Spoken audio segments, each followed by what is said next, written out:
What's up, everybody? We survived the Carolina Panthers season 2-15 back-to-back shutouts. Absolutely disgusting.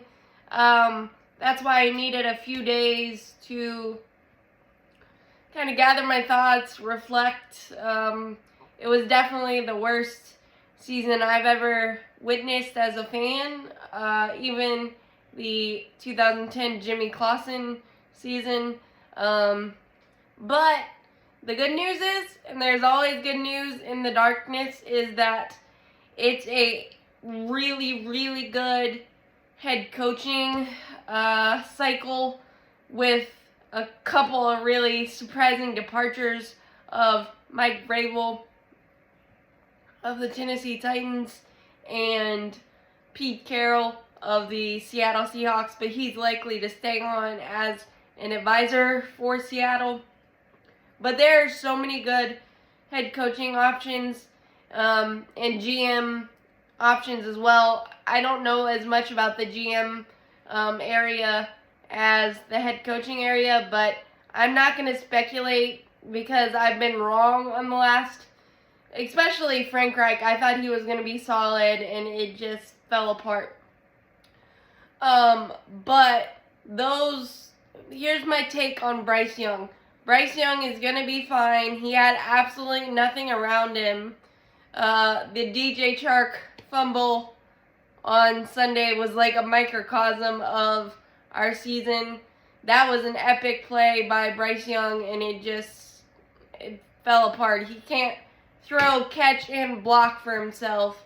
And at times this year, that's what it felt like he was doing or having to do. And there was really no creativity in the offense whatsoever. It was as predictable as the ABCs. So I'm definitely not giving up on Bryce Young. He's a tough son of a gun to be able to keep getting up as much as he did, setting a franchise record for sacks. Sacks taken in Panthers history. That's not a record you want to see. The turnovers were a problem in the first part of the season, but a lot of those not his fault.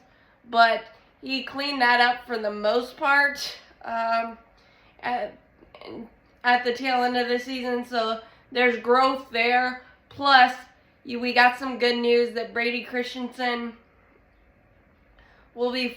is fully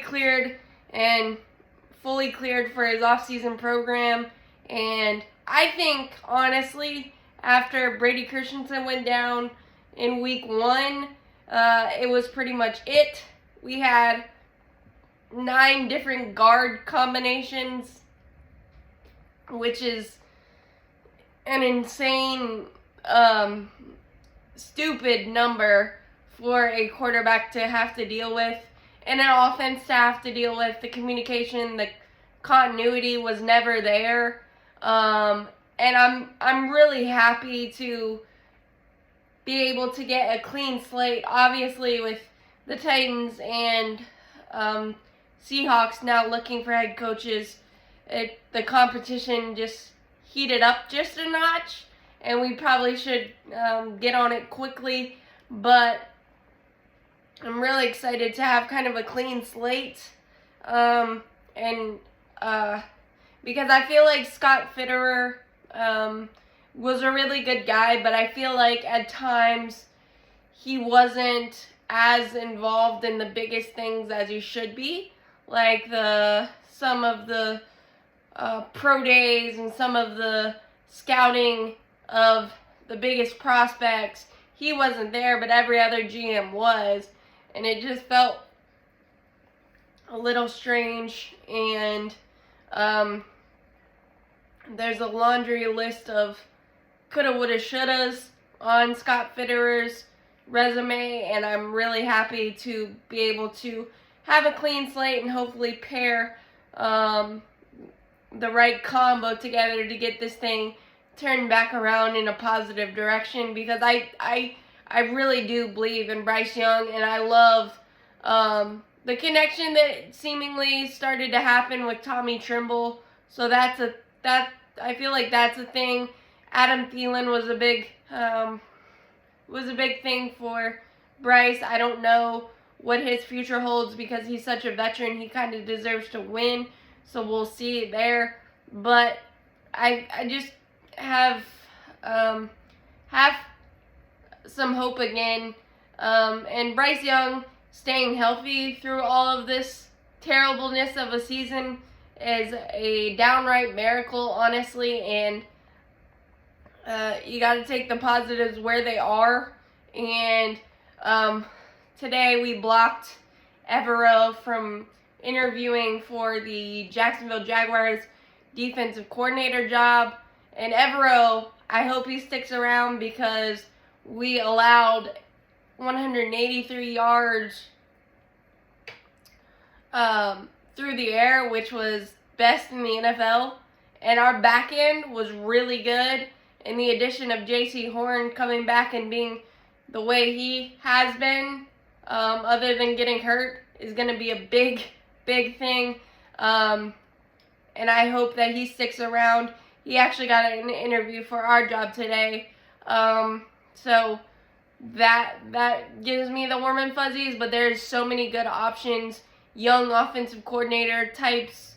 Dan Quinn probably will likely go to Seattle, but that's just a guess given his ties there with Pete and everybody.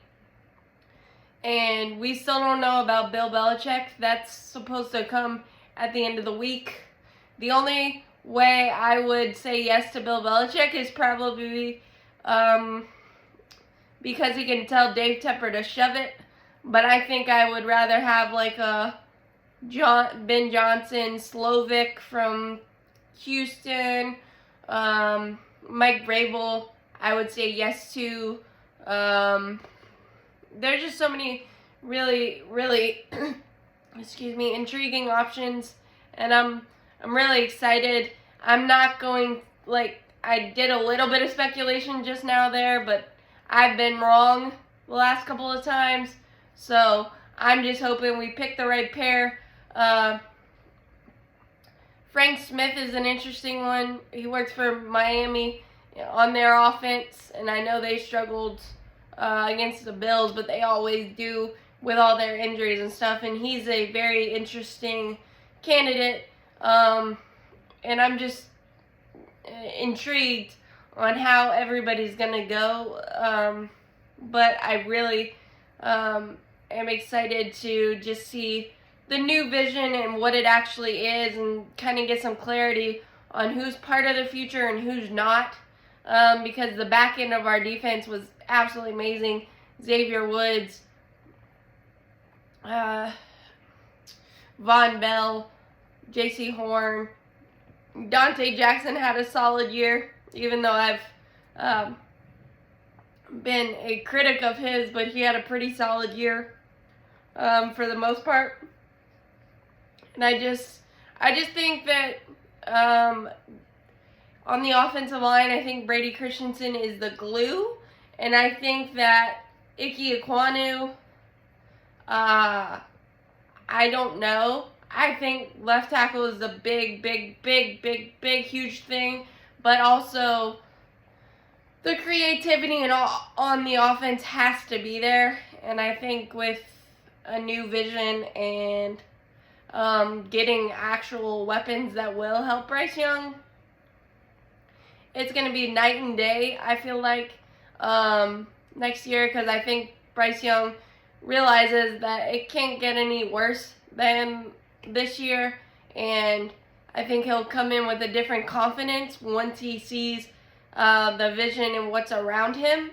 And we still got a couple more years with his rookie contract, so this is the time to strike while the iron's hot, and having a clean slate helps that. And I really am glad that this season is over, because you feel like you kind of got punched in the face every week watching us try to muster 3 points, let alone 7.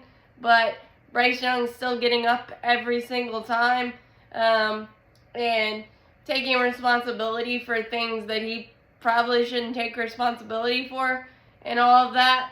That's a mark of a leader, and that's the mark of a person that you want leading the ship as your quarterback. And there's a lot of positives in the clean slate of it all, as I've said throughout this whole thing.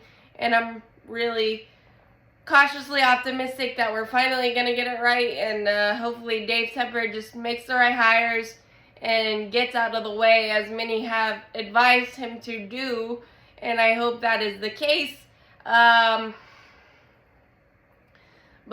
we better step on the gas with our choices, because the competition is heating up and heating up fast. But it's an exciting time to see what we can do and to get the ship turned around in the right direction. As always, keep pounding, go Panthers.